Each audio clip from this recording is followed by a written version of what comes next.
Sampayetia. Obayan Safuso Bunibia one kana sam. They mafu to some kakrewa supreme. Yo, coffee, oh my, a woman, oh many, a mamma. Yenny baby, I call what I warren. One some, one in pa, as I did power of you. Demo ember, I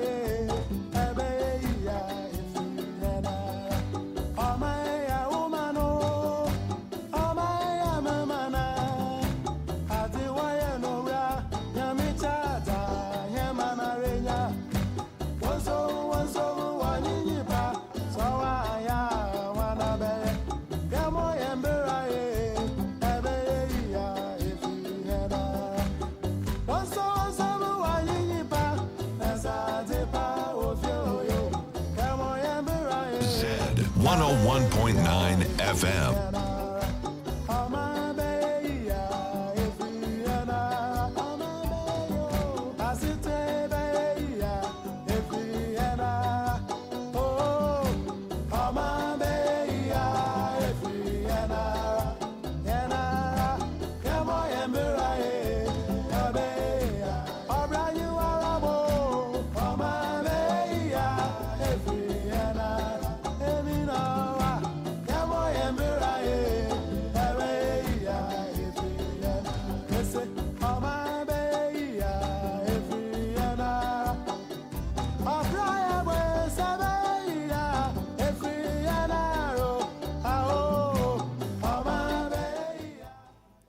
We're live at Z101.9 FM, your lifestyle, leisure, and business radio.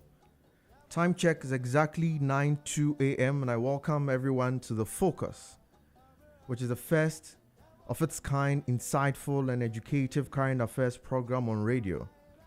On The Focus, we bring you updates from around the world. We bring you rich conversations on topical issues of societal, national, continental, and global concern. My name is Kweku Atakra Jumo, and I'll be your host for today. Before we kickstart today's show, we shall take a short breather, and when we return, The Focus rolls.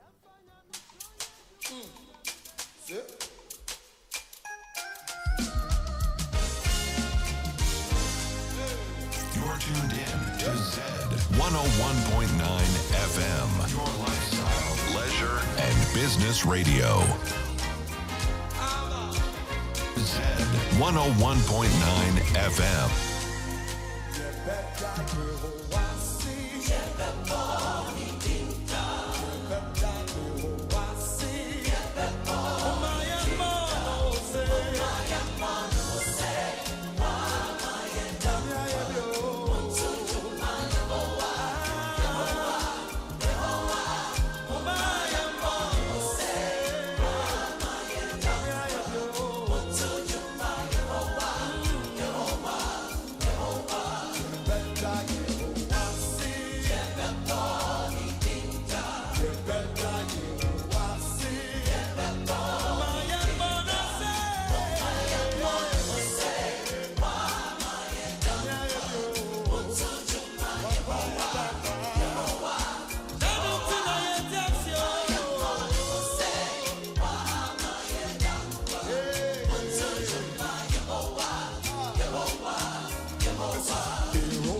101.9 FM.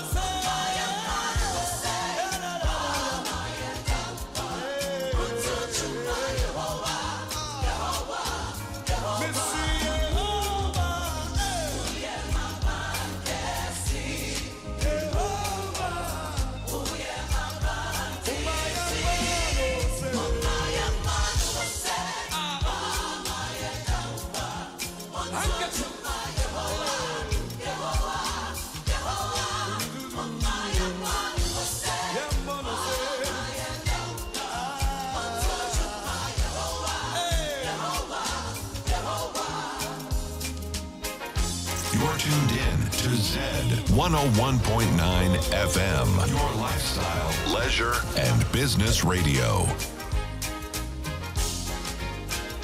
Z 101.9 FM. Z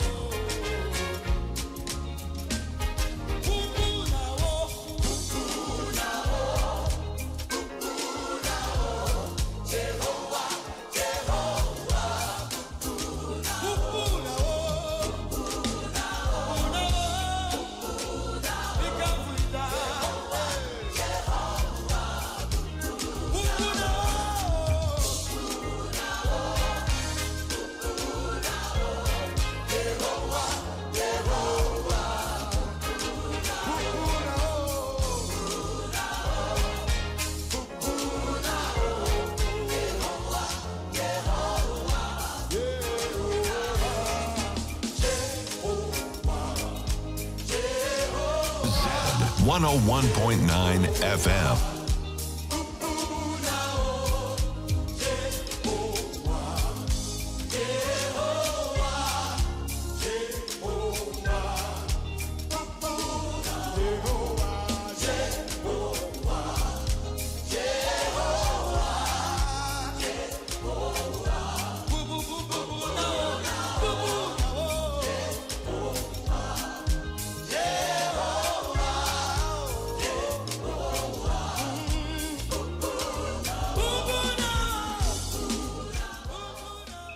Welcome, and this is still the focus on Z 101.9 FM, your most insightful and educative current affairs program on radio. For the very first segment of this show, we'll take a quick tour around the world and bring you updates of major events this week. And to start, government announced this week to reintroduce road and bridge tolls with modernized systems. Now, this announcement was done by the Ministry of Roads and Highways, which indicated that they had plans to reintroduce road tolls as part of the effort to generate income for road maintenance and infrastructure development. In a statement which was issued on Thursday, February 6, 2025, the ministry indicated that the new tolling system will be technologically driven and designed to enhance efficiency, transparency, and accountability. Also this week, His Excellency President John Dramani Mahama indicated plans of government to reinstate July 1st as a holiday. And the President announced his intention to reinstate July 1st as a statutory public holiday with the aim of restoring its significance as Republic Day and Senior Citizens Day in Ghana. He said this during his thank you visit to the Western region on Wednesday, February 5th, where the President proposed that July 1st will be observed as a national day of prayer and thanksgiving, which will allow Ghanaians to reflect and express appreciation for the nation's progress.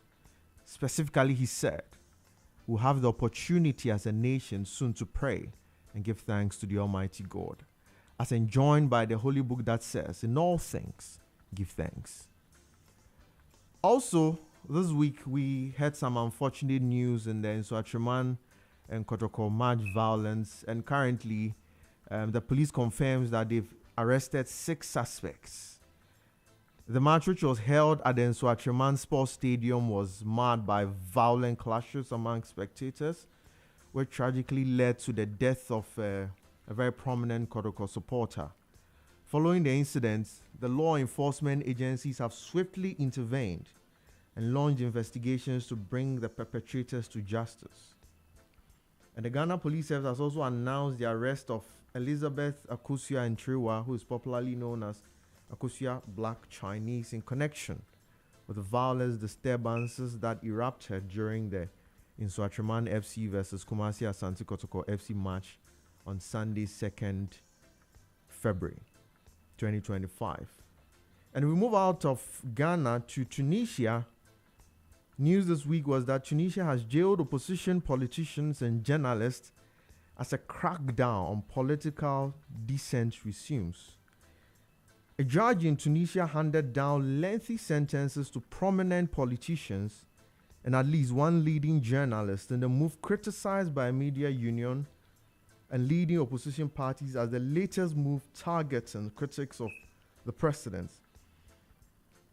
Among those sentenced Wednesday include an 83-year-old Rachid Ghannouchi, the country's most prominent opposition leader, who has been behind bars for nearly 2 years. The co-founder of the Islamic movement and Tunisia's former assembly speaker, who is 83 years, has been sentenced to an additional 22 years in prison for undermining state security. Several experts in Tunisia have described the trial as politically motivated and said the prosecutions were aimed at revenge, violating basic human rights and freedoms, and undermining the rule of law and blatantly politicizing the judiciary. So we'll take a short breather here, and when we return, the focus rolls. You're tuned in to Zed 101.9 FM, your lifestyle, leisure, and business radio. Zed 101.9 FM.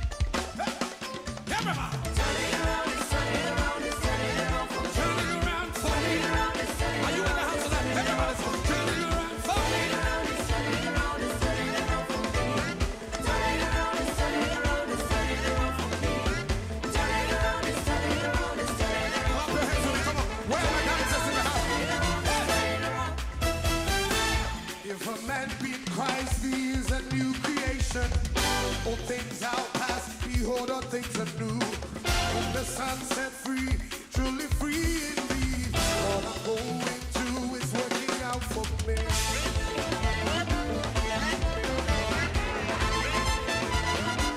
Everybody help me say, if a man be in Christ, are you in the house tonight? Come on, say. All things out past, behold, all things are new. Whom the sun set free, is truly free. What I'm going to say, it's working out for me. I will be there, the tail, above and I believe, no weapon formed against me shall prosper. It's turning around for Zed 101.9 FM.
Zed 101.9 FM.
Right, it's exactly 9:15. We are still live on Z101.9 FM, your lifestyle, leisure, and business radio. In 2012, African leaders had to reassess the African situation. At that time, poverty on the continent was on the increase. African trade was nothing to write home about. The figures on intra-African trade was very gloomy. The leaders resolved to take steps to create the African Continental Free Trade Agreement, the AfTA. And the AfTA is a landmark initiative which is aimed at creating a single unified market for goods and services across 55 African countries. It also holds the potential to lift millions out of poverty, increase economic diversification, and reduce reliance on external markets. However, the success of AfTA depends on the effective implementation of policies, infrastructure, and development of the various economies. Today, Ghana's digital economy holds immense potential for driving economic transformation. And at a recent Africa Prosperity Dialogue, His Excellency the President John Dramani Mahama highlighted the need to harness digital tools for economic growth and global competitiveness. Today on the show, we're going to be focusing on leveraging Ghana's digital economy as a catalyst for growth, and we shall reflect on the 2025 Africa Prosperity Dialogue. And we'll be looking more specifically also at the role of fintech and other innovative hubs which remain underdeveloped in a country and how we can position it for the success of the AfTA. And to help me do my discussions today, I have my esteemed guests with me. And to my right, I have Professor Lartey, who is a professor of economics and financial technology expert. He's also the vice president of Regent University in Accra. He's a thought leadership scholar and an academician. Prof. Lartey, you're welcome today. Thank you very much, sir. I also have with me in studio Mr. Martin Awaga, who is the president of the Association of Fintech Ghana. Martin is a seasoned digital economist and a fintech specialist with over 12 years of proven experience in designing innovative payment systems.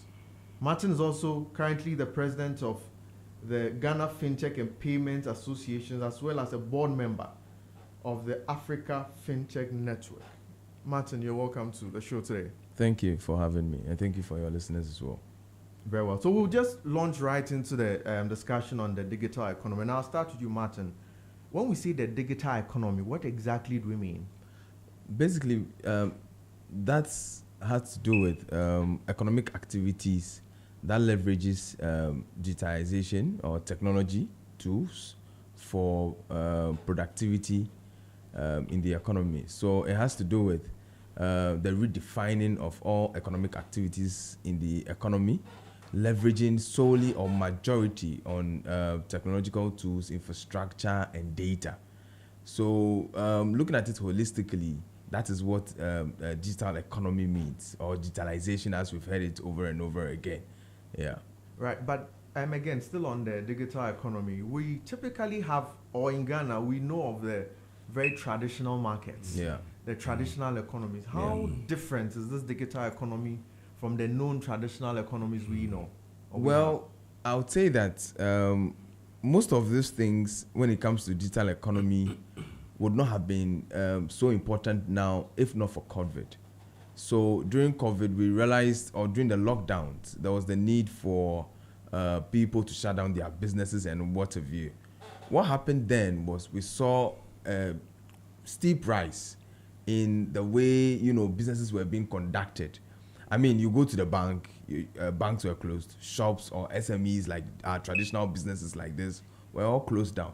So there was the need to reinvent the wheel. And that is where we saw the need, or there was the need to introduce digital or technological infrastructure into our small businesses or into our traditional sense of businesses. And that has now become, a multi-billion industry, and everybody's jumping on that wagon now. And it is what is propelling economies around the world, particularly an opportunity now for Africa to leverage on this digital infrastructure or technologies to achieve maximum economic benefits and productivity. Right. I'll move to Prof. Prof, so from Martin's submissions, he makes the point that, there's a concept that became prominent after COVID. Yeah. But Prof, currently in Ghana, we have a situation where from the last census, we have about 7.9 million Ghanaians who are still illiterates. And we have a lot more beyond the 7.9 who are semi-literates, who can barely read or write, barely use these digital tools we are talking about. Yeah. Do you think that the move towards the digital economy is a wise move, Prof? Thank you very much for the opportunity to answer this question, but I want to appreciate what my colleagues here said. Well, I will add a little to what he said.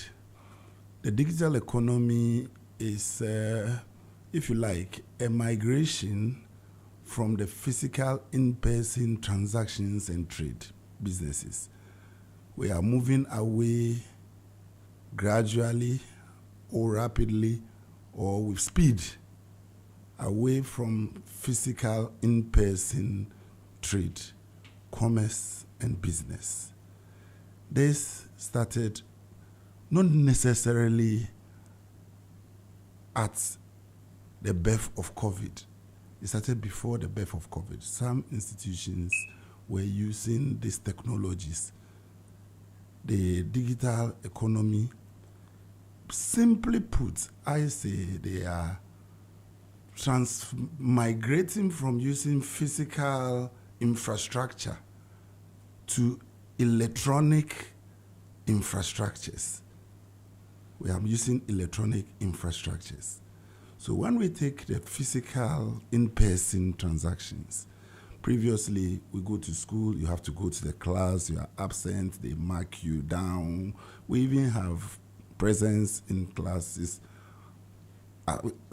as a score. Yeah. You have to be there. Today, as my colleague Riley said, we are using digital, electronic, virtual tools. And some of these virtual tools, for the sake of our new listeners, they include these computer systems, internet, which we popularly call the cyber systems, and many other systems that allows us to transact, that allows us to trade, that allows us to do business, and in a faster manner. You don't have to move, don't have to necessarily move. I should have been home. I think I will be going there. I should have been home doing this. You're having a conversation having a conversation with you. And this was available, those times they were using Skype. It was available before the birth of COVID. So to add a little to what he said, it is about introducing electronic, digital, virtual infrastructure, internet, talk about cloud, all this Internet of Things. Previously, you have to come home, come and defreeze or defrost your fridge, come and open it and take your meat out, put it down for some time, let it then. Today, you can use, as I said, the Internet of Things. I can use my phone to put on my air condition when I'm leaving the office. So when I get home, before I get home, my room is chilled up. Same way, I'll use my technology, my electronic device. It can be any electronic device. It can be any electronic infrastructure. I'll use my electronic infrastructure to put off the fridge before I get home. So when I get home, by the time I get home, it is whatever. I am not a good cook, pardon me.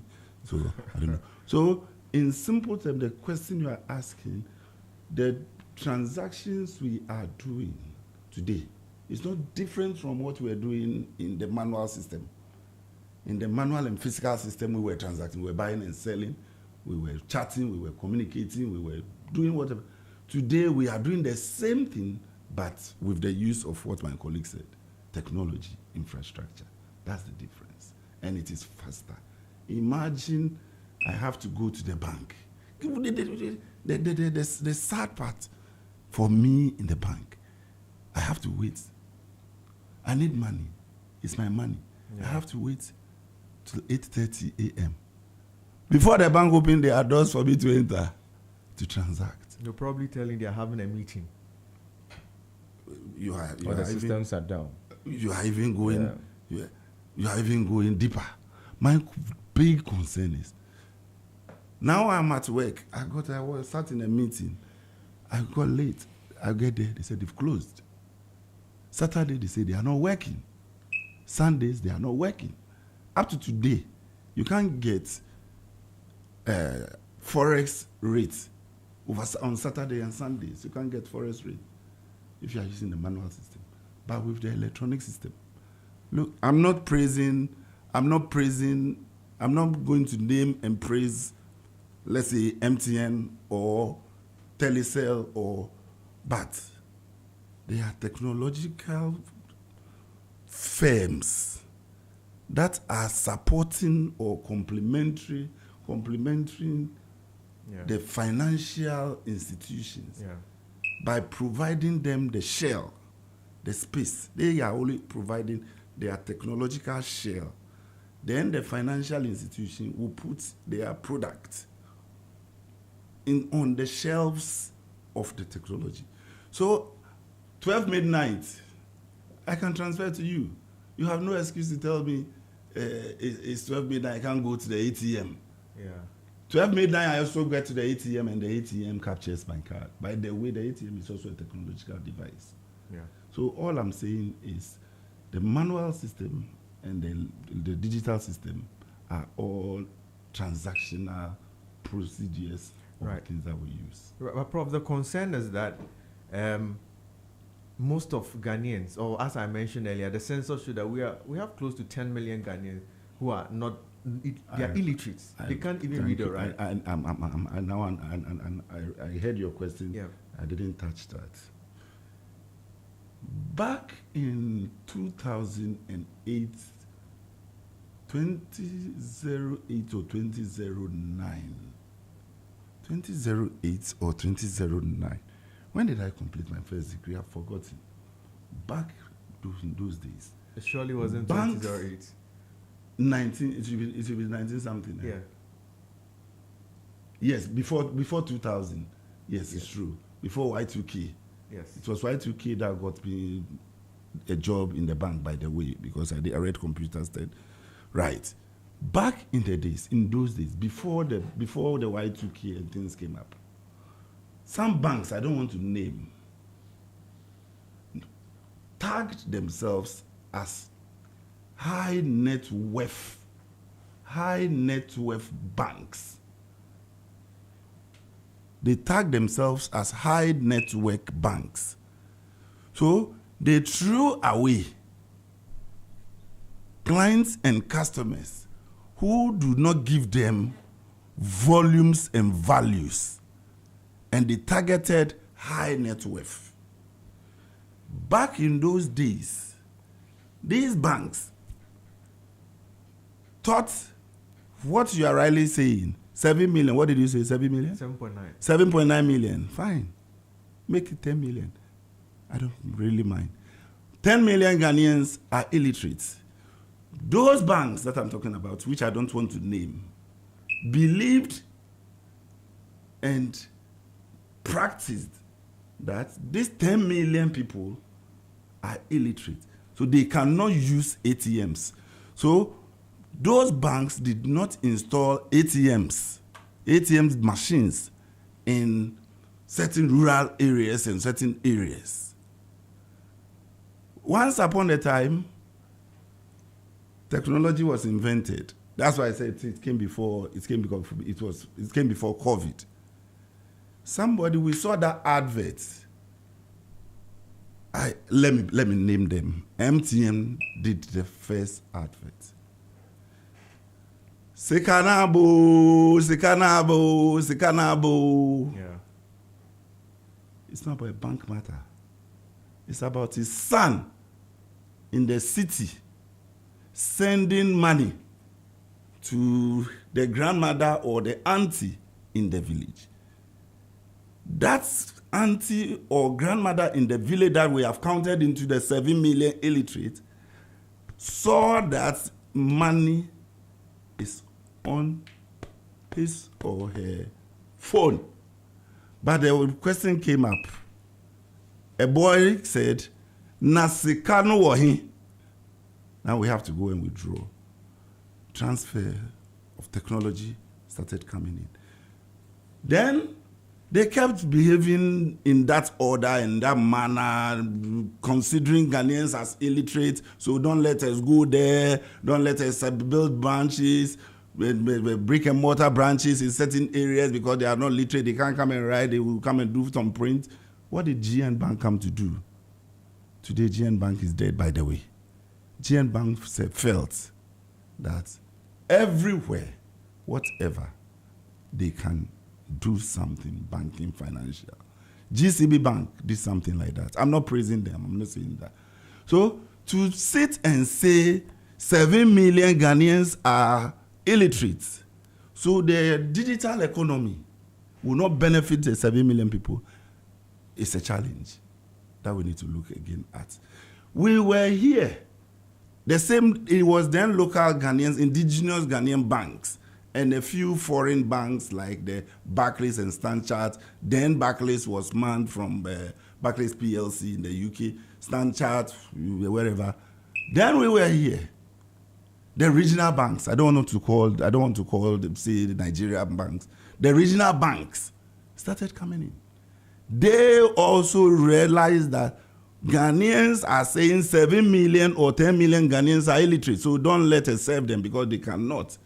They came in and started opening accounts with zero balance. Zero. No one. So to say that 7 million people out of 30 million people are illiterate, so we can't do electronic. Please, it's sad to hear that. It's very, very, very unfortunate to say that. They really know what they are doing. Today, my grandmother can text me. Today, my grandmother knows where to pick my phone. Previously, it wasn't like that. So, they may be illiterate not to be read and write, but they may not be illiterate in trade. Who does more mathematics than the Makola and the KJTR and the Boso kind people? They know. They didn't go to school. They didn't do mathematics. But when you take two things, they know the total is this, and this is the change they have to give to you. Even their kids, when they put the thing, they carry it. They know. Now, they have also understood that you can pay me via Momo. So the digital technology, especially in trade, it goes beyond just trade and economy, which we shall be talking about. Right, but Prof, that's appreciated. But I mean, again, still on it, is appreciates the advantage you bring to the fore. But you also realize that because of the high illiteracy rate, there's also a lot of transactions gone bad. If we look at the financial aspect of the digital economy, a lot of financial transactions gone bad just because sometimes the person is even unable to send it to the rightful person, or the new mobile fraud which has come up. A lot of them, they call people, just give them just a very basic statement. The people believe in it. They withdraw large sums. Don't you think that all these are challenges that should make us rethink this move towards the digital economy? This is typical of every society, plus or minus the digital system. People can come and dupe, if you like, let me use that word, dupe you. Come and tell you a false story. They just come and tell you, not digital. They just come tell you, Professor Lati has been rushed to the hospital. We need 50 cedis to go give to. Yeah. They pick the money, and it's not true. It happens here. We will come to, in the conversation, when we come to the challenges, we'll come to the challenges of that is digital fraud or electronic fraud. Mistakes and errors are human. I can make that mistake. So when I sit in Uber, maybe you drive, I don't drive, I pick Uber. I use Uber too. When I'm paying the Uber driver, I make sure when it gets to the point for me to confirm, I ask the Uber driver, I am sending you your money, 24 cedis. The name here is Kojo Asamoah. Are you Kojo Asamoah? Before you prompt. But And this is natural. It is, if you don't want to test this, if you don't want to go the extra mile, you, my learned friend, I'm not a lawyer, you, my lawyer, can be duped. You can. Right. Yes. So it's not about the 7 million people, they will be doing wrong transactions and all these things. Education will come into that. Education will come in, roadshows will come in, when to do it will come in, when the I in recent times, last week, I went to Circle. I told the guy I'm cashing out, I'm withdrawing 300 Ghana cedis. You know, I don't know how it is. You just do cash, allow cash out. Yeah. Then you tell the vendor how much you want to take. So they punch how much you want to take. I told him I want 300 Ghana cedis. He sent 900 Ghana cedis. He punched 900 Ghana cedis. Lazy mind. So he made a mistake. No, deliberate. He was thinking I would just. Oh, I get it. I would just. So he'd have taken advantage of the extra 600. Then he takes 600 when I have taken 300. You see, so whether you are a literate or an illiterate, you just have to be a little careful in the digital economy. I want to stop here for the meantime. Okay, thank you. Martin, let me move to you. Still on the digital economy, and the move, your call for us to move to a digital economy. But in the country currently, and even Africa in general, our biggest problem is poverty, bread and butter. Yeah. You go to rural areas, even in the cities, we have people who do not have places to live, what to eat. Should governments be that focused of now thinking of these digital infrastructure, other than thinking of how do we feed our people, how do we get them jobs, how do we get them off the street? Should government's attention be on moving to a digital space? Mind you, we can appreciate that in the Western world, they will do that because, yes, they might have solved some of the fundamental or basic problems. But here that we are still struggling with the basic amenities and basic issues, should our focus really be on digital tools and digital economy? Okay, thank you. Before I come to that question, I want to, allude to some of the things my colleague rightfully mentioned. When I did say that, or when I do say that, the digital economy became more rampant during the COVID era, I was basically referring to the rate of adoption. Technologies have always been with us. Like he mentioned, Skype and what have you, we've been using these technologies to even do communication and conferences way back before COVID even came in. But what I am saying is the fact that we have seen a sharp increase, a sharp rise, a sharp uptake.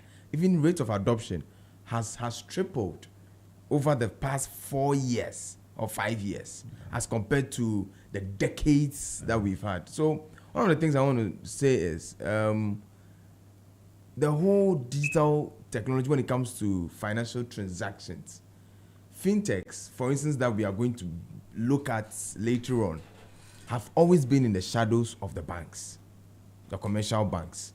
Because you'll bear with me, and Doc would appreciate the fact that commercial banks are a bit slow, or are basically slow when it comes to the adoption, bureaucracy, the uptake, and the brick and mortar systems that makes banking a lot more difficult. So would appreciate that with the incoming of mobile money, which is also a fintech platform anyway, mobile money and the likes, we've seen a sharp increase, not just in the financial transactions that we do, but in other spectrums of technological and infrastructure development across various channels of productions. Now, so that's just to counteract the fact that Doc said, or Doc was thinking, maybe I said, technology started existing. Sorry, then if that was then. No, that's okay. It was fast. Yeah. Sure, Prof was just adding information. Yes. That it started. So I'm just also, breaking it down, true. and Now, you asked a very important question. Africa has always been at the back end, taking a lot of things from the Western world or the developed countries. We always just receive, and take, without having to properly think through how we are going to utilize the resources available to us to benefit the lot of our people. Of course, you mentioned poverty, the bread and butter issue that we have as a country or as a continent. That's a challenge. No two ways about that. But one of the things I would like to add to that is the fact that would we have to always wait to solve some basic necessities or issues before we join on the bandwagon? Because currently the world is digital. You move from point A to point B, and that's why we started hearing the saying the world is like a global economy. Yeah, but in here, if we now going to move from point D, having neglected A, B, and C, of what use is a transaction? Not just a transaction or the entire digital space. We talked about infrastructure. Right, but of what use is that to a person who is hungry? So all these are infrastructure, which are elements for economic growth and development. One of the reasons why we have challenges or issues with the bread and butter issue that you're talking about is the fact that we've not been able to leverage on systems, on infrastructure, technological infrastructure to develop. And now, I always say it anywhere, now more than ever, Africa has been given an opportunity, Ghana has been given an opportunity to leverage on, look at it. Ghana is actually one of the leading countries when it comes to SMEs in Africa, particularly women-led SMEs. Ghana, can you imagine? So that means there are more women entrepreneurs in Ghana than anywhere else in Africa. How then do you think leveraging on digital tools and infrastructure, if we are able to leverage on digital tools and infrastructure, can't we propel those women to better their lots and uplift people out of poverty? Of course we can.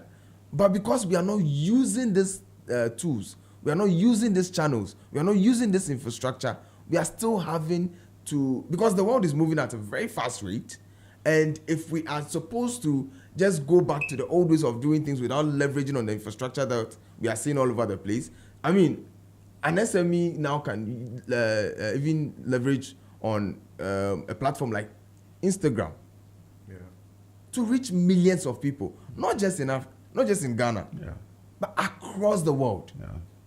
That is empowerment. That is financial freedom we are talking about. So the bread and butter issues have now been given a different angle, has now been given a different way of operationalizing it. That is with the incoming of these digital tools, this digital economy that we are talking about. Right. Problem here on it. Why should, looking at the poverty rate, the person is hungry, we are going to tell the person as a policy we are going to move to a digital space? Why? How will government convince the people to buy into this idea? The digital, like he correctly said, the digital technology or the digital economy is rather creating value. It's creating value. Previously, you have to pick a car or a vehicle to ECG office to pay your electricity bill. Today, you use the infrastructure, you use the technology, be on your bed and pay the electricity bill. You have saved transport. Number 2, you sit in the car, go to the wherever bank or buy something. You give the person 50 cedis. It should give you a change of 43 cedis. It says it doesn't have 3 cedis. With the digital tools, the digital technology, it takes exactly even to the peso. That is what you pay. That is another savings. Today we have the tap and pay buses. Tap and go buses. You just tap. And nobody will tell you Nobody will tell you you don't have change, so you cannot go. Talk about the ports. How previously people have to rush to the port, go queue, go bribe. A bribe is an allegation I'm making, by the way. Go there and we know what happens there. Now they say it's facilitation. Facilitation. Facilitation Okay, fees. okay. You see, today the technology has brought that back to your purse. So it's like what I said the other time. When we had more than 30-something banks in Ghana, the total, if you like, the total worth or the total balance sheet of the 30-something banks in Ghana is lower than the 23 banks in Ghana we have today. Savings is being made. How so? Can you elaborate on that? Say that again. I'm saying, how so? Can you elaborate on that, on the banks, the savings on the banks? Right. Look at the number of banks that were in existence and look at the capital they were using, picking more than what they have as their, if you like, equity, getting more. Yet, when we put what their equity plus their liability, when we put it together, it doesn't work at that time. So they were identified. Those who were breaching were identified. I mentioned the other week that, yes, sorry, people lost their jobs. People lost their jobs. But those who existed, they are in the job.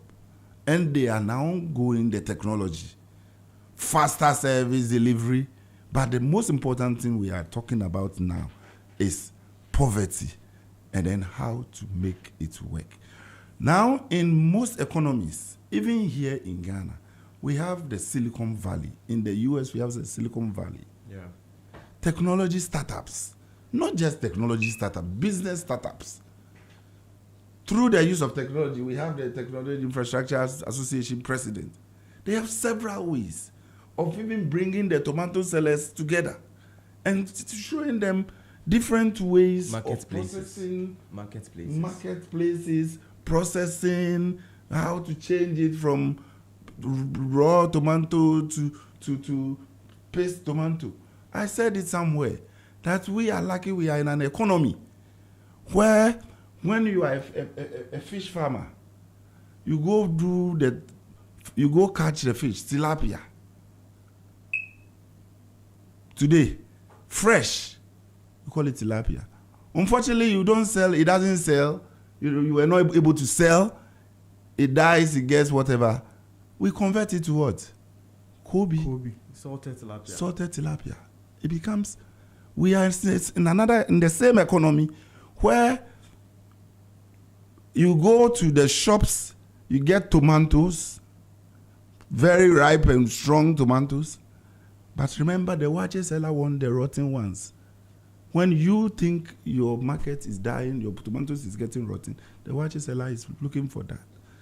The technology people are telling them that. Now, when you get a rotten tomato, this is how we can convert it. This is what we can do. You see, so I see the technology bringing in a little bit, but it's not rapid. It's not high, but it's growing, bringing in savings. People are rather saving. People are rather making. The challenge that you are asking about is, it is not creating. It is rather reducing employment. People physically go to work. That is where the poverty things come in truly, as you are saying. People are losing jobs because of the technological devices. But people must remember that because of the technology, they are making savings. Thank you. Prof says that because of technology, people are making savings. You're still listening to The Focus on Z101.9 FM. We'll take a short break here, and when we come back, we continue with the discussion. You're tuned in. FM, your lifestyle, leisure, and business radio.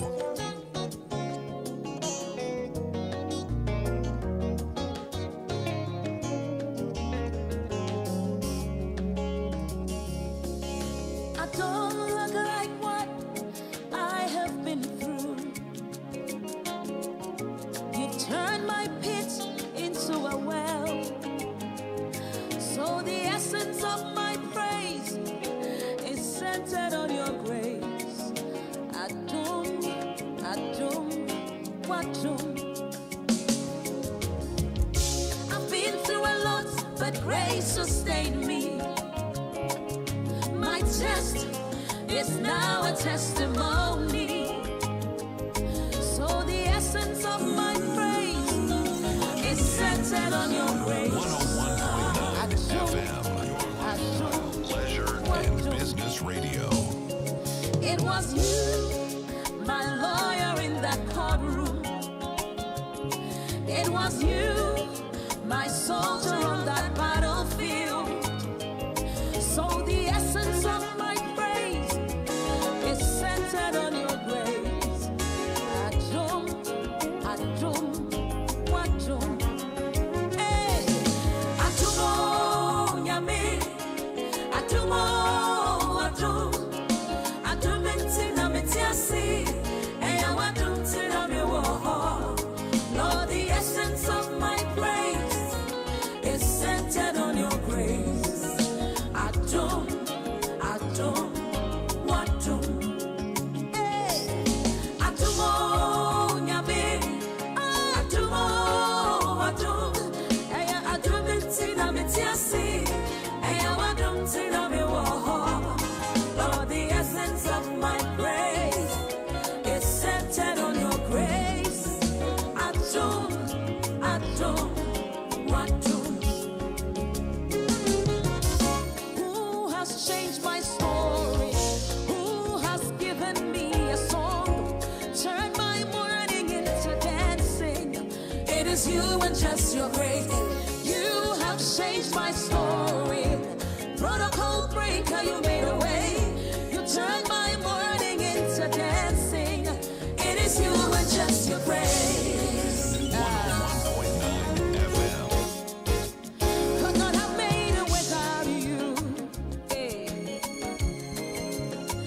Could not have sailed through without you. Your loving kindness, grace, and mercy brought me through. So the essence of my praise is centered on your grace. Adum, Adum, Adum. Could not have made it without you. Hey, could not have sailed through without you. Papa, your loving kindness and grace and mercy brought me through. So the essence of my praise is all centered on your grace. Adum, Adum, hey, Adum, Adum, hey, Adum, Adum entina metiasi, eya Wadum entina metiasi. Lord, the essence of my praise is centered on your grace.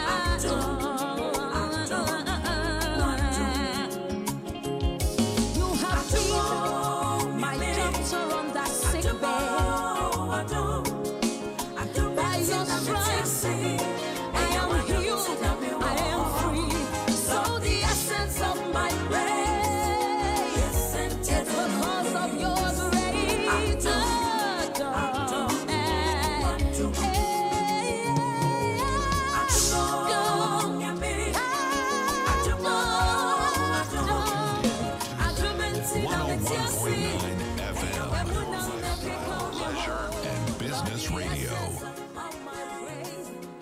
We're still live at Z101.9 FM, and it's still the focus. We're having a conversation about the digital economy and how we can leverage it for growth in the country. And before we left off, Prof Lartey had indicated that the use of technology, the move towards digital economy is going to lead to savings. And in fact, it may even be a reason why those who are not adding value may probably be out of market. Let's move to Martin. What do you think? Do you think that indeed the technology is going to create that savings and introduce that efficiency that Prof mentions? Thank you, lawyer. I mean, it's really, really very true. And I say very true because of what Doc said. The introduction of technology in every facet, or what we call the digital economy, is really a push for some savings in every sphere of our life. Because the digital economy does not only affect the financial services transactions or delivery, it affects the agri sector, the health sector, e-commerce space, and all other channels of economic activity, as I mentioned earlier. Now, talking about savings, I would like to give an example. Prior to us having drone technology, you understand. Now, there was once upon a time where when you are sick and you go to the hospital and you are in urgent need of blood, what happens? Particularly if you are in the northern part of the country or any other part of the country where access is really poor.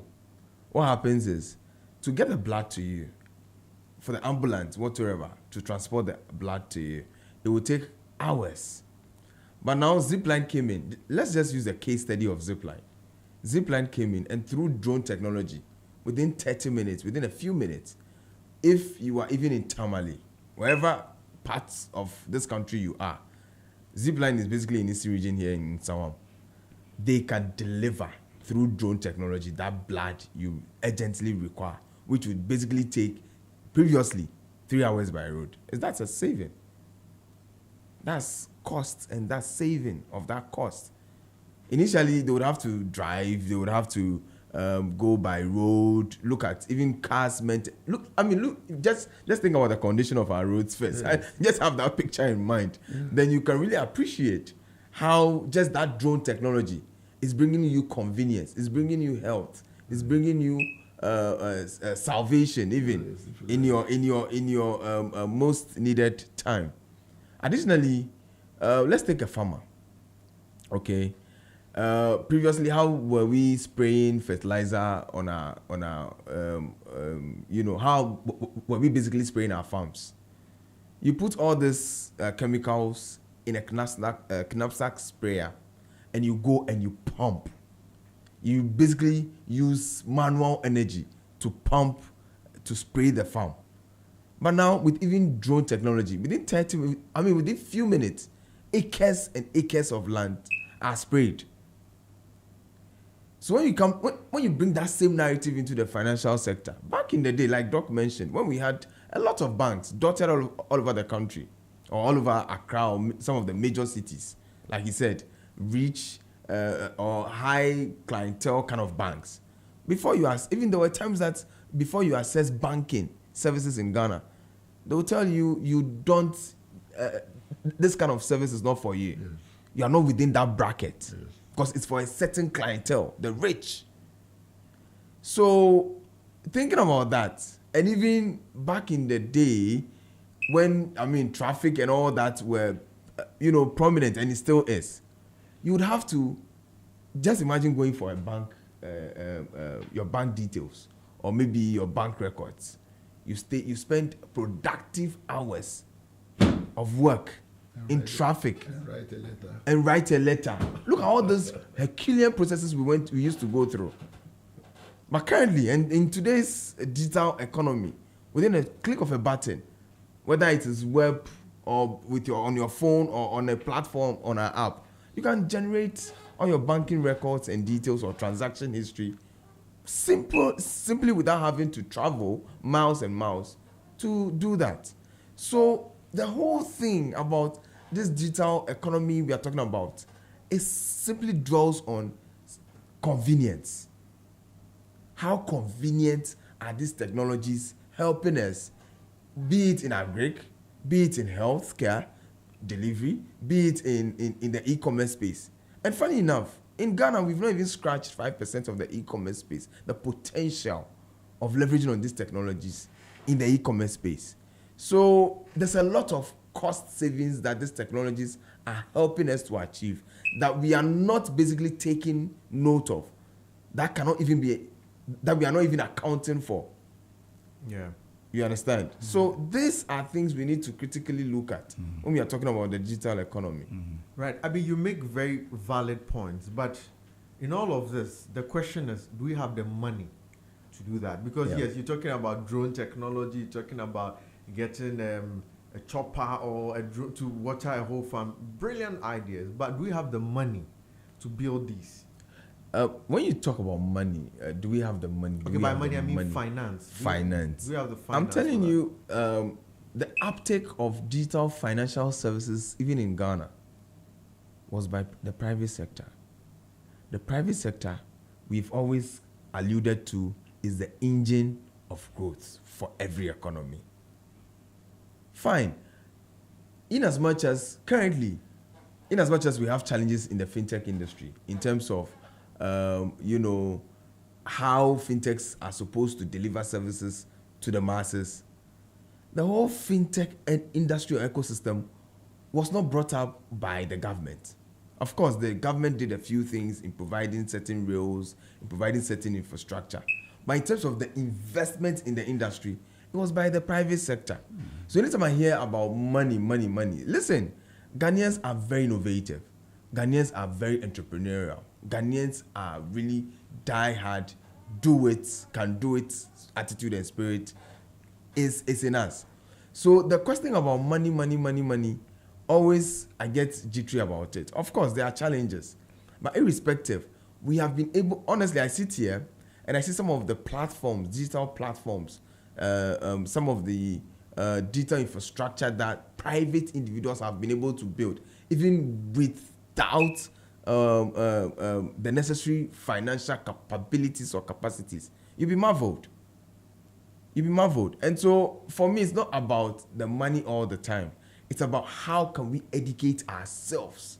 How can we, I see the future of jobs report and I'm like, the second most important job there on the future of work report by the World Economic Forum is fintech engineering. A lot of the jobs or things you are talking about here will be lost in the next, by 2030, in the next 5 years. Most of the jobs, manual jobs that we used to do, will be taken over by digital technologies. Are we going to wait? So the money has to come from somewhere, yes. It has to come from private pockets. It has to come from government. It has to come from international donor. But then we need to provide the space. Government has its role to play. The private sector is definitely playing its role, for which they need massive support from government. And that is where it takes me to the digital master plan that this government is seeking to bring into play. And we'll talk about that later. Yeah, we'll come down. That's it, we'll come there. But let me take from Prof also, because you are a finance expert. Do you think we have the finance for this move for a digital economy? Banks or financial institutions are there to make money. They trade in money. They look for the deficit holders, and then they look at the excess holders and put them together and make their profits, or they make their commission or their fee. They pick it from it. A bank or financial institution is ready to fund you, to finance your farm, to give you ADB, Agri Development Bank, is ready to give you money to go to Agric. The bank is ready to give you money to go and buy a car. The bank is ready to give you money to go and marry. The bank is ready to give you money to go and divorce. They are ready to buy a car. They are a ready. luxury car, not just any. They are ready. The same way, on the simpler note, they are ready to fund or finance technology when they know. Just as you write a business plan for them to read, they read your financial, they read your business plan. This is the technology you are bringing, and this technology, especially the poverty thing you are talking about, this is a technology you are bringing in, which is going to support my grandmother, who has been selling cocoa for the past 30 years, to now sell Hausa cocoa and the same technology, from the same technology food technology. The Hausa cocoa may bring something else. It will come up with something else. It will come up with something else. It will come up with something else. So people are ready. Banks are ready to finance. That is the look from the in-country perspective. Now the after. But even before we move to after, on the banks being ready to finance, how easy is it to access that finance? I'm not in doubt if they have the money to give, but how easy is it? Is it for these SMEs or probably sole proprietors? I have a farm. I'm probably venturing into farming for the first time. How can I easily have access to that finance to say that I'm now going to invest in drone technology on my farms, a first-time farm? Once again, it looks like the traditional system. First-timers, the bank wants to be careful. First-timers. You have not done it before. You have not practiced it. They have not seen your experience in it. So it will be difficult. Same with the technology thing that we are talking about. First-timer, it will be difficult. But once you give them convincing and repayment plans, you see, the money is not for it's not for the brick and mortar sitting there. The money are customers' monies. So if that business is viable, if that technology that you want them to finance is viable, and they see they see the gold in that technology they need to finance, they will finance it as quickly as possible, because they know it will bring the payback is there. And at worst, you promise them with the bank, the next important thing for them is your collateral. That is to say, sensitivity analysis. It doesn't work, we will go into this. It doesn't work, we have given you the money. How else are you paying us back? If you can prove some of these things, they will give it to you. So for me, the local banks will support or will finance the technology or the electronic devices or these cyber systems that we are in, the cyber or the digital economy. They are ready to support. Government is doing so much. The previous government did so much. And Ghana, like my brother said, has been recognized as, I think, the only country in Africa where we have this interoperability. I can pay you from MTN, I pay you on your telecell or on your, you see. So once they see the viability of the technology you want to invest into and its repayment, payback, they will give it to you. Very well, very well. Then he said something, especially the blood thing he spoke about, for the poor. If it had not been the drones, that would take it, like he said, from Insawam to Tamale in less than 5 minutes or in less than 30 minutes, you practically have gone to the STC bus station, book your, not a flight, book your bus 2 days before you get your seat. Drive, pay, and come to Accra and get your blood. Today, it is a savings.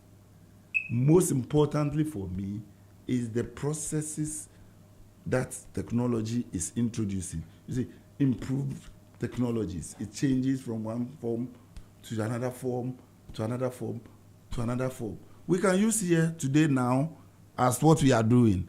Tomorrow you can use here, because of this same technology, you can use it as a night club because of the technology. But if it were to be the olden system, radio, and this what do you call your consoles, and they were not available at those days. They were not. Yeah. Radios have to close. When I was young, GBC, they closed. Yeah. GTV, they closed. They have a time of closing. Actually, the screen will go blank and you see those things showing on the screen. You see, but the closing time to the next, how do you call it? Start of day. They are end of day to start of day. They can do things and catch adverts. There are people who go to work around the times that they have closed and they want to watch. Or people have come back from work tired around the time they have gone off to the time they will have adverts, monies. So these are the things that we are looking at with the technology from my perspective. Okay, thank you very much, Prof. I'll come to Martin. Yeah. So now with this move, what has been Ghana's effort so far? What have we done so far in achieving this move towards the digital economy? Yeah, that's a very important question, and thank you for asking that. I mean, every economy, one of the things that leads or that is able to ensure that every other sector of the economy plays well into the overarching goal of economic growth and development is the financial sector. Because you would bet with me that finance or the financial sector provides the rails, provide the channels, provides the tracks, the train tracks, for which our other transactions or other businesses thrive on. I mean, we are in business for money. We are in business to make some, cash and all that, and to make some savings, all because of the financial reward or benefit we'll be getting from it. And so, when COVID came, we saw the surge in digital financial transactions. Of course, like I'm coming back to what Doc said. So like I also did mention earlier, fintechs or financial technology firms have always been in the shadows of banks. Prior to COVID, they were working with banks behind the scene, developing their technology products, developing their technology solutions, the core banking solutions that we all know about. It was fintechs that were providing these channels, this system for the banks to be able to flexibly work or provide those technological tools for the banks to deliver to their masses. Of course, he mentioned agency banking. GN Bank brought agency banking. Fidelity Bank also did some agency banking. But we have always known that the banks have always been slow to be able to reach. I mean, the overarching goal of fintechs, the overarching goal of the main financial sector is to make sure that everybody is onboarded. Everybody is able to do financial transactions, have access to credit and savings, being able to partake in the general economy, irrespective of what industry or business you are involved in. So, with all those agency banking channels, one of the things that we are hoping to achieve is financial inclusion. You mentioned poverty, and that brings me to that question, poverty. If everybody in Ghana has access to credit, savings, insurance, payments, do you think there will be poverty? No. Thank you for answering. I was asking a rhetorical question to the host, though. There will be no poverty. I mean, there will be some level of poverty, but poverty would not be as, striking as it is and obvious as it is currently in our space or in the country. So this is what the digital financial or the digital economy seeks to achieve. And it started with COVID, and we saw fintechs coming to the fore. Of course, when you come to Africa, most of the investments that are trooping into the country are coming into the digital financial space, because it is on that rail that is provided that every other industry dwells on to grow, to develop. Now, banks or commercial banks have not been able to achieve financial inclusion to the latter. Currently, Findex report shows that Ghana's financial inclusion is at 68%. That means we still have a lot more work to do to be able to get financial services to the rural folks, peri-urban folks and all that. There's a lot more. So even as we have just been, Ghana has even gotten the recognition of its mobile money interoperable system being accorded #1 globally. There's still more challenges. I mean, with finance, you can do everything you want if you have access to money, access to credit. And so we should not just see it as maybe one of those things, one of those scary things or scary movies that are out there. But it's an opportunity to enrich all our lives, to make our lives easier, irrespective of what job you are in. Having access. I mean, for me, the critical word here is access. Once you have access to funding, like Doug rightfully mentioned, the banks are willing to give, or the banks are willing to provide the funding for anything you are doing these days. If it is viable. If it is viable. Thank you for that. If it is viable. So once the funding is there, you can be able to grow your business, and poverty will become a thing of the past. Yeah, but at the government level also. Yeah. I mean, I'm going to come from, but I want you to speak to first. At the government level, what is government also doing to bring us to this financial Of course, inclusivity? government introduced the mobile money interoperable systems through gifts. That is something that government did. Additionally, National health insurance. digital ID systems, okay, which is currently what we know as the Ghana card. So government, I mean, a lot of times we put too much emphasis on government in Ghana here. We expect government to do everything. But government's role is just to make sure we have an enabling environment. And the rest would cater for itself. So, I mean, one of the things going into 2024 elections for me was the fact that both ends of the major political parties were talking about digitalization. We're talking about digital economy. Whether you talk about the 24 hours economy, the 24 hours economy is non-existent or cannot be achieved without a digital economy being present. But I was going to come to the 24 hour, but let's flag this. I mean, we'll come to yes. look at the 24 hour economy and digital economy, how we can marry the two. Yeah. But so we'll come there. But let me hear from Prof. Yeah. I mean, on government's move so far, what has been government's approach in helping us move to that digital economy we preach about? I think the immediate past government, previous NDC, from, let's say, the Fourth Republic, we have been seeing these things. Initially, like the 1992 elections. The first election in the Fourth Republic, I think, was in 1992. I was in the university. We did everything brutally manual. Then we came to 1996. Yes, I was graduating. Then I did my thesis was on the role of telematics. Those times we didn't have all this beautiful digital technology or whatever. So I called it the role of telematics in electoral processes. So we started introducing these. Then came the NDC previous one, introducing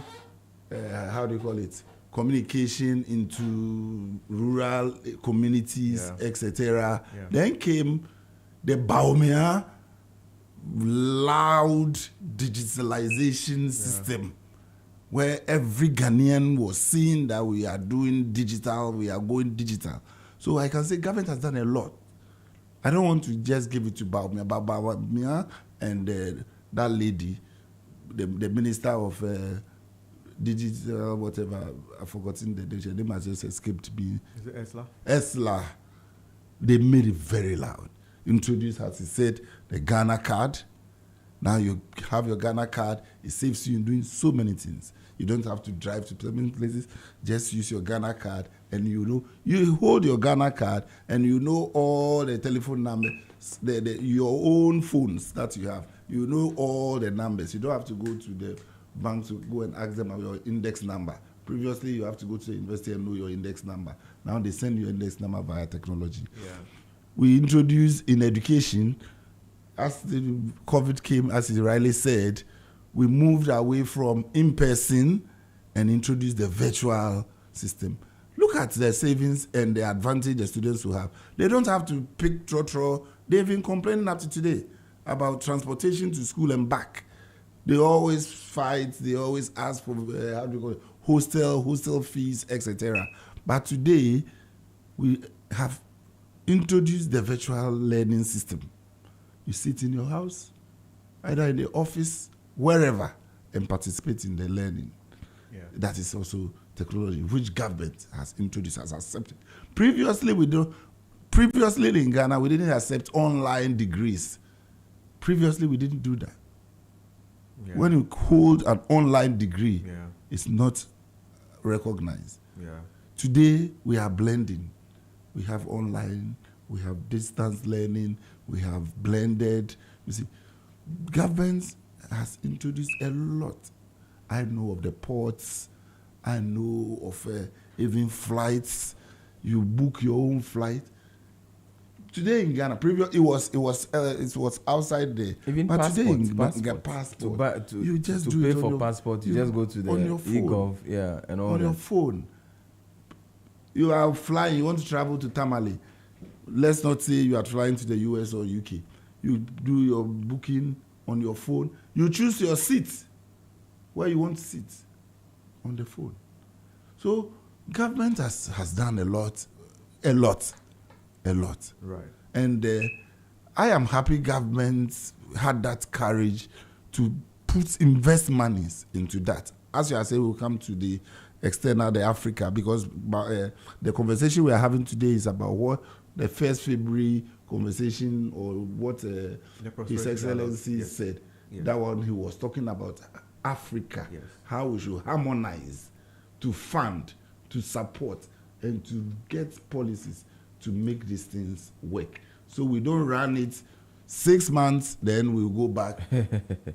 To factory reset. But Martin, let me come to you. You Yeah. kept speaking about fintech. Before I even ask anything on fintech, can you tell us, to just the ordinary person, what's this fintech we keep talking about? So anytime, I think I get those questions a lot. Fintech is just the amalgamated word for, or the short form of financial technology. Okay, so it is the use of technology to make financial services more accessible, convenient, faster, and easier. Simple. I mean, so the whole rationale for fintechs is to achieve financial inclusion. Like I did mention earlier, just imagine how tedious it was just to do banking in Ghana. Okay, now all this, even with your Momo, when you go onto your Momo platform, let's just use Momo. Of course, I'm not advertising for Momo here, but just go onto your Momo platform now and you want your banking or your records, your transaction history. Just there, you would get it. But previously, if we had to go by Doc's way, whereby we have to use the commercial banks, you'd have to, like you said, fill a form, get a date to come back for your, banking transactions. So this is just basically financial technologies we are talking about. So a lot of times people come to me and be like, "Oh, Martin, this fintech thing you are saying, is this something only for the technology professionals or the tech ecosystem and all that?" I tell them, no, you're actually participating in it. And the only way I get to find out is when they tell me, "Oh, they are, engaging in mobile money." A lot of times people think mobile money is something totally different from fintech. But fintech actually is the broader name for mobile money, cryptocurrency, or digital assets, or virtual assets, wealth management. I also mentioned building banking softwares and all that. So digital savings, digital insurance, Telephone banking. Even video banking. Video banking. All this is financial technology. Yeah. So it's huge. It's a huge ecosystem, and globally, it's actually that case study of fintechs providing opportunity is more relevant in the context of Africa than anywhere else. So we are seeing a lot of use cases here on all the fronts of fintech service providers. Like, for instance, mobile money. We are talking about mobile money. How convenient mobile money has made our lives. You understand? And for instance, just last year, 2024, the total value of transactions of mobile money alone was over 3 trillion Ghana cedis. I mean, let's take off the e-levy. We could be making about 4 trillion by now. Yeah. That's another conversation for another time. But look at the potential. Look at the potential that system alone, moving money here and there, can provide. Yeah, I mean, it's good you mentioned. Prof, do you want to wade into it? Please, let's. Right. I mean, it's good you mentioned the potential of it. And the president and the dialogue, the Africa Prosperity Dialogue series he actually appreciated the potential it brings, but also appreciated the challenge of internet access and network connectivity and all that. Now, from where you sit, what can we do? Because yes, you rightfully indicate that it provides an easier way to transact. It has all the potential mentioned, but then it's hampered heavily by internet access, connectivity and what have you. Cost, yes, cost and all that. Yeah. What can we do to help make it better? For me, I think a lot of subsidies has to be given to some of these companies to reduce the data burden and cost. Actually, we also need to expand more digital infrastructure like the 5G that we are talking about, 5G network. Currently, the 5G network was launched last year, but it has not taken off. Yeah. In the previous administration, it was launched. I was actually invited to the launch of the 5G network, the 5th generation network. Now, I think what this government needs to do is to expand and make this easily accessible to people. Of course, we'll talk about cost. How can we subsidize this? Governments can also help by subsidizing the cost of, putting out some of this 5th generation or 4th generation, expanding access. Okay. In the previous government, in Mohammed's first term, we saw spectrum fiber being laid from here to the north, all the way to Burkina Faso and what have you. We need more of this infrastructure. This is basically infrastructure to expand connectivity and access. And I think that is something that we need to see happening more, so that all the other layers or all the other spectrums that have not been connected will be connected. So, we need those kind of spectrum. We need the 5G. We need government to also give some form of subsidies to some of these companies that are providing these services. You understand? So that the cost on the customer, because of course, the customer always bears the brunt of these taxes. And of course, the tax burden is huge. So I think some of these things would help to alleviate the excessive cost issues on the consumer. Right, we'll come back to look a bit more about the challenges and how we can make the fintech industry and, in fact, the whole digital space a better place. And you're still live on Z101.9 FM. We're still on the focus. And you can send us your comments or your feedback on our WhatsApp line 0544 321019, or you can follow us or send us your comments at ZFMGH on Instagram, on Facebook and X, or you can follow us at Z Multimedia on TikTok or on YouTube. We'll take a short break, and when we come back, the focus will roll. You're tuned in to Z 101.9 FM, your lifestyle, leisure, and business radio. 101.9 FM. Machoyi, minyumoe, chemonu chokala ibisusuma. Machoyi, minyumoe, chemonu chokala ibisusuma. Machoyi, minyumoe, chemonu chokala ibisusuma. Machoyi, minyumoe, chemonu chokala ibisusuma. Draw money and in the draw, Yehovah day. They can be, they come in, they qua. I can be feeling with some.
Thank you for staying with us on Z101.9 FM, your lifestyle, leisure, and business radio. And you can always still send your comments to us on 0544 321 019. 0544 321 019. You can follow us on ZFMGH on Facebook, IG, and X. You can also follow us on Z Multimedia on TikTok and YouTube. We're also streaming live on www.zmultimedia.com, and we're streaming live on video and audio on the website. And you can also find us on Facebook at ZFMGH. You find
how do you call it? Affordability. Yes, and it's the same thing that I've just even talked about. The affordability. It's so expensive. It runs so. Yes, I agree. We were on 3G. If you don't want it to run fast, okay, then go for 3G. And somebody will say, if you don't want it to run fast, we want to save money, go for 3.5. But 4G, 5G, they run fast. It means your money will be running fast, but you'll be getting your results too quickly. If we can look at the cost, subsidies, how do we subsidize it? Because we know the technology is what is now making the business more profitable. It is introducing new ways of doing things, and our poor mothers, poor aunties, poor uncles who are in some small businesses are now getting some businesses to do, some things to do with. Now, again, we also have challenges with skills. The use of people are not technology savvy. So they just don't want to even come closer to the phone to do what we are talking about. They will go the long route. It becomes a challenge.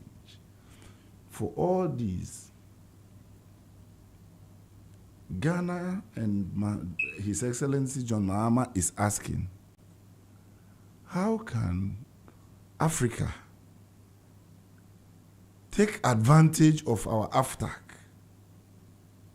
take advantage of our Economic Commission for Africa to create policies, harmonize processes, harmonize systems. So why is it so cheap in Kenya?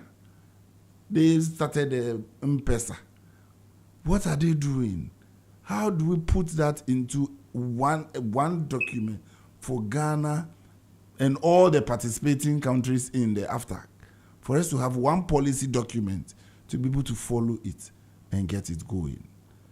I ask myself, look at the size of Nigeria.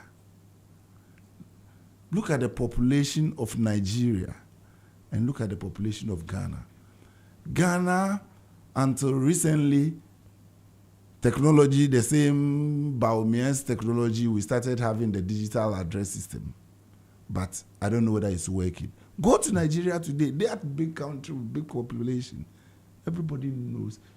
You can just describe and the person will land there. Not when you get to the cocoa cellar, then you turn left. Today you get there, the cocoa cellar is not there, so you are you see, harmonizing our technology. We will get the economies of skill, skills trading, the people that are even handling the thing. I want to talk for 2 minutes. I'm even calling the call center. The person there doesn't even understand their own internal processes, their own internal policies. He doesn't understand. I tell him that I am supposed to do a transfer to somebody. It has gotten to somebody else. What is the policy of refund? How many days does it take? But he'll tell you, give us 2 weeks, give us 3 days. You don't know what is happening. Bawumia, no. Mahama is asking that let's harmonize our systems. Let's train our people. Let's make 4G, 5G affordable and cheaper. How does it become cheaper? When we share resources. When we all decide to share the resource, let's all buy it and come and share it. Rather than me going to the market to buy one bag, you go to the market to buy one bag of rice, he goes to the market to buy one bag of... But when we all go to the market and buy 20 bags of rice, we may have some discounts, and that discount will be thrown back to the clients and customers and callers. That's what I think. Okay. Do you want to add anything to it, Martin? So I want to talk about the fact that he spoke about partnerships or collaborations amongst the telcos, not just the telcos. I think the way we used to do things as Africans or Ghanaians is strict competition and warfare in business. I think that old ways of doing things have changed with the incoming or the highest rate of technology adoption and uptake and the emerging technologies that we are seeing now in our faces. So we cannot expect to be doing things in silos and expect greater rewards or results. We need to change that mindset and facet of thinking. It is completely taken out of order. Now, he did mention the telcos, and I think I also need to, before mobile money came in, one of the things I know, and for a fact, was that the banks were not willing to work with fintech. Fintechs, which is the mobile money. At birth. At birth, yes, that's at birth. That's what's at birth. But currently, that narrative has changed. Yes. Yeah. Yes. That narrative is totally changed. Yes. It is because of the rapid uptake of collaborative energies and efforts, which is talking about that if we also do the same with the high data and infrastructure cost, internet costs that we are actually facing now. Let's say the telcos come on board and have this shared infrastructure system that he's talking about. Yes. For me, I think what we have been able to achieve as a continent in Africa with our mobile money interoperable system, we can also do the same thing. Yes. That interoperable system was able to, or was achieved as a result of the fluid collaborations that exist between banks, fintechs, or the mobile money platforms. And GIPS. GIPS is the infrastructure provided by government. GIPS give them The infrastructure. that common platform. So you don't pay separately. These No. people don't pay something So separate. GIPS actually Give is them. the government's infrastructure platform that has been provided for these private entities to leverage on to achieve that interoperable system. Which even that platform in itself has become something that has been well acclaimed widely across the continent and even further abroad. So I think we have something good going on in Ghana, which the world is looking up to. But I think we need to do far more better with some of our siloed nature of doing things. Thank you. Right, but speaking of government doing far more better, I know currently on the continent at the after level, there's a negotiation for a protocol on digital trade. Yeah. Yes. I think they are not concluded. They are still on Yes, work in progress. yes, and I know that there's been some plans on PAPS, the Pan-African Payment Payments, System. Yes. Now I want to find out, Ghana, do we have, should I say, a plan for our digital trajectory? What is the future of our digital economy?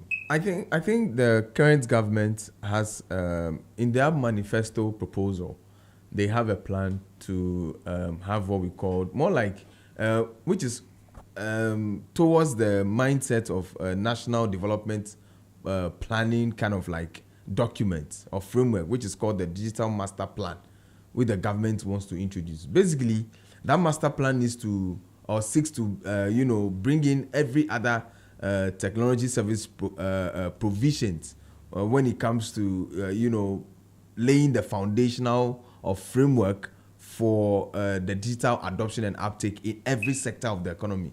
Is it e-commerce, agric, health, and other segments of the economy, manufacturing and whatsoever.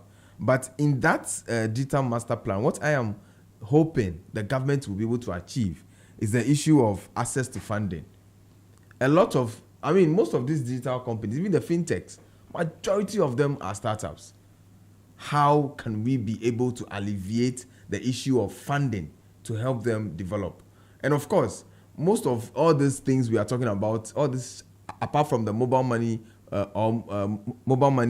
platform, most of them are shiny examples which are only taking place in the southern part of Ghana. How do we expand these things? Like we said, we rightfully mentioned here the ability to share telecom infrastructure and all that, access, so I think it's very important that access to funding is dealt with.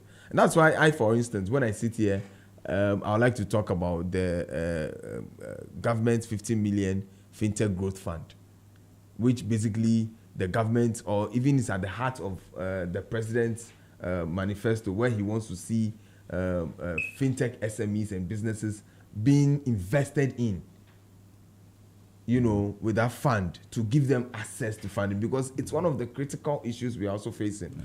Additionally, regulatory bottlenecks.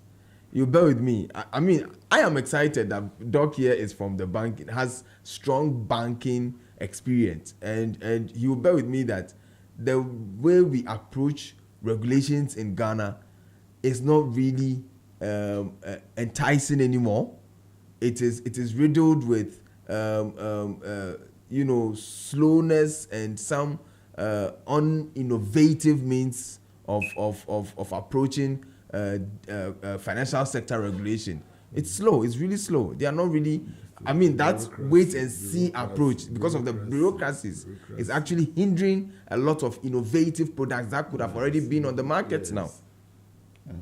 So I think we also need to look at that from the perspective of the regulators.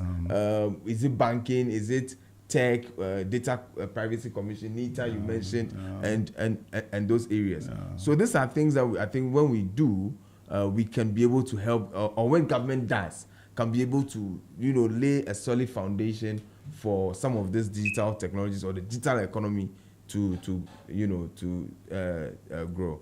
Good. Thank you, Prof. I want to add a little to that. Yes, NITA is doing. They are doing a lot. They are doing a lot, by the way. They have the policy documents. They have some laws. They have some. We also have the National Communication Authority. They are also trying. They are also doing their best, and as before they can do their best, and I'm saying they are doing their best, it means government is funding them, government is supporting them to get this done, because we all understand that this is technology. Look at what we have discussed. We've spoken a lot. We've not even mentioned the benefits we've been getting from remittances. Yeah. Oh. Previously, you have to do remittances. You have to go to the bank. You have to, and the interest you have to pay on the fees you have to pay on transferring $200 to Professor Lati will be near $200. Even currently, to be able to send maybe even $200 out of the country outbound, you pay $100 on it. I mean, so basically. But fintech has changed. But PAP, is PAPS being implemented currently? Is it working? Currently, the framework for PAPS I know the framework is working, but they have not started onboarding. They only started onboarding fintechs. Yes, they only started onboarding fintechs recently. So they have not. The uptake there has not really started, but it's just for banks. It's just bank to bank operations now. Too slow, because I think the framework has been there for about 2 years now. Ghana, we are slow in so many things. You can believe that, you can believe or may not believe that the AFTAC headquarters is here in Ghana. But participation, countries that are in that AFTAC trade, Ghana has the least. And maybe it will shock you to know that somebody sells right in front of the building, but does not know that that is where the AFTA is. That's also another one. We are the least members of the AFTA. You see, so this harmonization and all these things must be strengthened, and that is what we are doing now. So we are bringing in, and then AFTA, they are doing the policies. They are funding. They are seeking funds from, for example, Afrexim Bank. Afrexim Bank supports the African Development Bank. They support the AFTA. They support the traders. They are into trade, serious trade, and it is digital. So we look at these people. Then we look at especially the name. Let me use the name. Martin started at Beth when he was talking about PPP. You see, the private-public partnership, that PPP is another one that we should strengthen a little bit more. Because there are private people who want to go into this business. People come in and then they die. People come into the business and they die. Why? Why is government not giving them a smooth regulatory process for them to go through the fees and charges, the the checklist are sometimes so long, so tall, that it makes the PPP a bit difficult. We can remember this Telcel, was it? We had a Telcel before this Telecel came. No, Vodafone. Vodafone. Yes. No, before that, remember Kofi Kulujesin had Ghana something. Telecom. Kofi Kulujesin had a phone company before. Kofi Kulujesin. You don't remember? I know Klujasin, but I don't know. I don't remember He that. had it. Yeah. Kasapa. Kasapa. Yeah. Yeah. Kasapa also. You see, Yeah. they were struggling to be in line because of the regulatory framework that we had. So the PPP can help, or the PPP is helping, and the president has called that we should strengthen the PPP. Number two, AFTAC, the president has called that AFTAC should be a bit fast or smart in finalizing the PAPs that you are talking about, in finalizing the harmonized policies. Then the best practices in other territories or other countries. Then we also have the Economic Commission for Africa. The president is asking that aside what AFTAC will do or can fund or finance, aside what Afrexim Bank can finance, aside what Africa Development Bank, IMF, you must also bring in money. Let's support the technology for Africa to stand. Now people are moving, my difficulty is people are moving from Africa to BRICS. Yeah. Why? Because of how they have created the system there. And now Ghana, we are looking at, Nigeria is gone. And in fact, South Africa is gone. I've seen some people now start a campaign to say that, look, the new future for Africa should be BRICS. Yes, I have even done a feature on that. I've written on that Ghana should look at how quickly we can join BRICS. For this, then you are heavily Like undermining like AfCFTA. like we just alluded to, we like the wait and see attitude. So we are basically waiting to see what would happen. Because they have created the BRICS have their own financial kingdom where their interest rate is next to zero. Why don't you join them and get your zero interest? Zero interest The loan. grass is trade, always yeah. greener on the other side. It looks greener. But these are the things that we must look at. The after look 101.9 at their FM. processes. If I'm summarizing, I will say the after should look at their processes and harmonization and best practices. They should look at how they can get funds. They will raise funds to support the countries, the member countries. The Economic Commission for Africa must look at how to raise funds because the funds are there. Just tell us that your business is viable. Just tell us that you can pay us back. Just tell us that it is going to create employment. Just tell us that it is going to enrich the poor. It is going to change people are down doing their own, how do you call it, these Momo vendors. Yeah. It has created jobs. Yeah. And most important for me, for Agric, not just Agric, we have Agric value chain. I say from the farm gates to the markets to storage. What do we do with this technology so we can get more people coming into Agric? Because we start from the farm gates. People who do their farming, they get the products. We shouldn't leave them alone to bring it onto the market. Somebody must use technology to pick it from the farm gate, get to the market. Somebody must get it from the market to the processing or the production where we want to convert it from mango to mango juice or mango to mango powder or cocoa to cocoa powder, etc. Then where we have done all this, we have produced it, we have not been able to sell or export, where are we storing it? Technology should give us all this cycle so we can grow our economy with the technology that we are talking about, the digital economy. that we are talking about. Thank you. Martin, I'll take your 30 seconds from Yes. you on the I think I cannot do 30 seconds. I will be able to do more than 30 seconds. So, I'll add 15 seconds. yes, but two things I want to talk about, which in the whole of the discussion we left out, is very important to me. Because for me, we cannot achieve the goals and objectives we are setting for ourselves, even in the digital master plan or in the digital economy, without these two essential components, which is digital skills training and awareness and campaign strategies. Now, let me talk about digital. I was going to ask you about, I mean, if you were to give advice to our SMEs in the wake of this digital move. So maybe you can just tie in with your final words. So for the digital skills training, I think it's more than important that we begin to, as individuals, even as individuals for ourselves, we begin to take our digital skills rather more important now more than ever, because the cyberspace, everything you do now, I mean, I don't know how many of you have heard the fact that there's always this saying that goes around: the internet never forgets. Anything you do now on this mobile phone, which is more than I can compare it to an encyclopedia. This phone now in our palms is a tool both for good and for bad. And so everything that we do now, we need to be able to upskill ourselves. That's why digital skills are really, really important.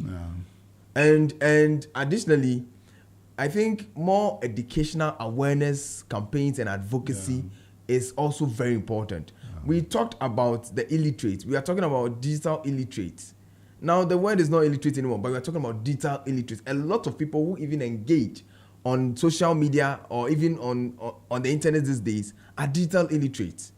And so we need to take it very seriously. This can do or undo anybody at any point in time, at any day, or so I think for me, that's why I personally going forward this year, I'll be launching a personal campaign to go around the country to talk about digital finance, fintech, and the cyberspace. That's a good how idea. to be safe online in this day and age. How to take your digital skills, really important. And that is why sitting down here and I hear the government saying, oh, we're going to do a 1 million coders program, digital skills training program and all that. It excites me because just not to, for the fun fact of it being a government policy, I think a lot more private individuals need to be called in to actualize this goal. Because just imagine what we can do with 1 million coders in Ghana. Amazing stuff. Amazing stuff. So I strongly believe that now more than ever, we should take our digital skills seriously. And the way we used to do educational campaigns, digital literacy campaigns also needs to change. All these things, we need to find new and improved ways of doing them. And I am personally taking a charge this year to travel to some parts of the country, secondary schools, universities, marketplaces, SMEs, to start educating them. Even common phishing scams, insider rogue apps. I mean, we've done a few work as an association. We've done some work with the central bank, whereby we've seen some of these rogue unlicensed fintech apps, that will basically just harvest your data and start tormenting you on the digital space. So I think it's really important, and I think at another time we should have another forum just so that we can tell people, educate people on how to measure themselves when they are engaging in the digital world in the age of technology or the digital economy and internet. Yes, Thank you. Our universities must make it maybe a core program in all programs. It should be core. The banks, the businesses, private businesses, corporate businesses must do the road shows for us all for the skills development. So I think I agree with him seriously. Right. So Martin says that now more than ever, we need to take our digital training skills seriously. And we can assure you that we're also going to support you on this personal campaign. Thank you. To ensure that we are able to obtain the maximum utility that the move towards the digital economy brings. Well, all too soon, we've come to the end of an insightful discussion today where we're looking specifically at how we can leverage on Ghana's digital economy as a catalyst for growth. We have discussed the fact that there's a need for some collaboration between institutions so that they can make connectivity cheaper. We've also looked at how technology in this digital space will lead to savings and how the digital plan must be properly implemented so that we can be able to achieve the financial inclusivity we need. Thank you all very much for staying with us on the Focus 101.1 FM Z.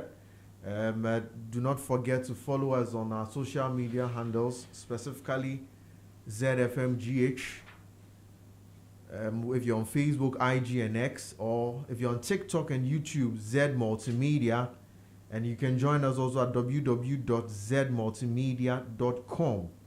Do well to send us your comments, your feedback, your questions on 0544 321 019.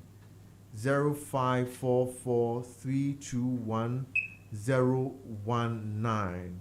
My name is Kweku Atakra Jumo, and I've been your host on The Focus. And thank you for joining us on ZFM 101.9 FM. Thank you very much, and I'll see you next week.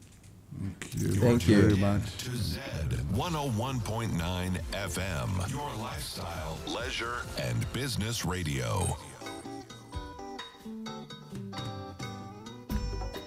Asampayetia Obanyansa fuso wo munibia wanka na asam Tema futu sam kakre wa supeme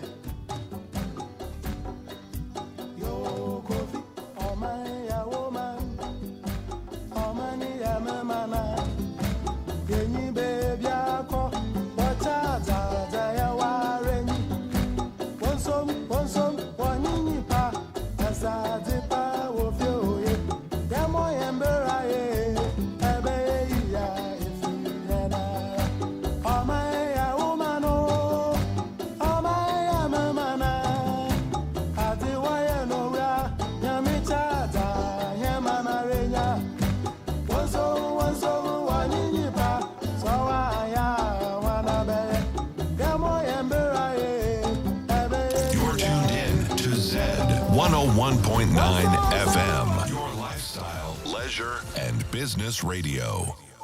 In the heart of Accra, nestled in the vibrant neighborhood of East Legon and New Beacon, a 360 multimedia firm has emerged. Introducing Z Multimedia. With a steadfast focus on lifestyle, leisure, and business, we set out to bring high-value oriented programs that captivate the taste and desires of our audience. From the captivating airwaves of Z 101.9 FM to the dynamic visuals of Z TV and the innovative realms of Z Digital and the incubation of advanced technological knowledge at Z-Tech, every facet of modern media is meticulously curated to engage and inspire. Also, let's not forget the New Finder newspaper, now under the Z Multimedia umbrella, delivering insightful journalism with a business focus. Join us on the journey where innovation meets inspiration, where lifestyle meets leisure, and where business thrives. Change is here. Z Multimedia, your lifestyle, leisure, and business platform.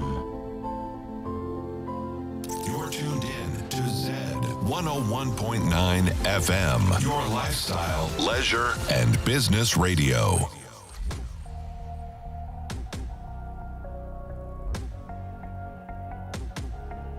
Ladies and gentlemen, let's get ready to rumble! Cross that lands for Fury. Oh, God, down goes One Fury! Mamma mia! Deontay Wilder has done it!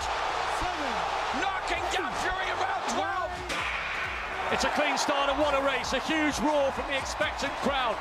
Great start from Coleman, we expect that. Can Lyles come through? It's very, very tight. It's Noah Lyles! The champion roars once more. Tobogo ran really well on the far side, but it's Noah Lyles. Sharika Jackson, is she just going to do it? Oh, on the near side, right at the end. They were getting ready from nowhere in It's an incredible performance from Chicago.